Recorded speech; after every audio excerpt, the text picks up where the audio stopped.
To you is how are you able to make this prediction, especially in the case of the earthquake that has shook Turkey as well as Syria? First of all, thank you for having me. The reason for me to put out that tweet on 3 February was based on extended research that I did. In the past, historical earthquakes, there have been very deadly earthquakes in the past in that region, and it has been a very long time. And on 3 February, there was some seismic activity in the region, and because of the earthquake threat for that region, I thought people need to be warned that anytime soon there could be a really large earthquake in the area. But I had no idea that it would happen 3 days later, so that is a bit of a coincidence. But Mr. Hugebert, your critics and many scientists have questioned these claims and this particular prediction, and many previous ones that you have made too, and of course you are replying to them on social media.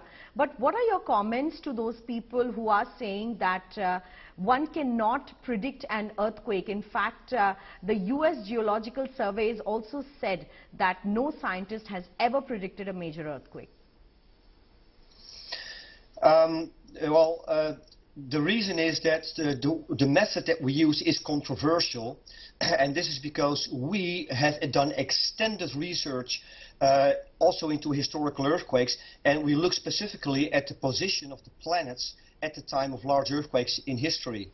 So then we can find a pattern, and we use that to anticipate larger earthquakes in the future, and this works very well. The problem is that scientists, mainstream scientists in general, they refuse to look at the planets because there is a consensus that planets don't have influence, so we don't have to look at the planets. But that is not backed by research, but by the consensus that planets have no influence. But based on our research, it turns out that our planets that the planets have actually major influence.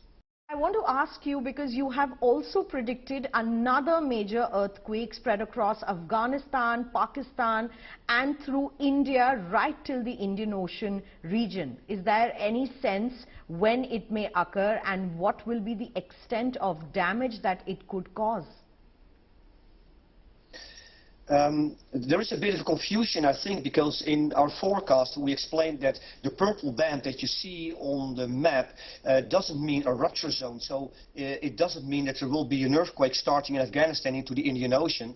It's merely an atmospheric fluctuation marking potential regions where a larger earthquake may occur, so that could be Afghanistan or Pakistan, or maybe if it occurs a little bit to the east, maybe even in India, like in 2001. That is possible. But this is all about possibility and probability. There is no certainty. All right, so basically you're saying that you're not saying with certainty that an earthquake is going to occur in this particular region of India, Pakistan and Afghanistan, but you're saying that there may still be a possibility. Yes, that is right. We look at the positions of the planets in the moon, and then we isolate critical time frames, like we did for 4 to 6 February. And then we also look at atmospheric fluctuations, what could be the most likely regions where larger seismic activity may occur. But it is really probability, it is no certainty. But that prediction based on the seismic activity particularly in the Indian region has created quite a stir. But the Pakistan Meteorological Department has also rejected your claims of the next big earthquake being in Afghanistan and Pakistan region. Yes, that is correct, because it is not a claim. We never said that it will happen, but the problem is our forecasts are sometimes taken elsewhere in social media, and then it gets a new story.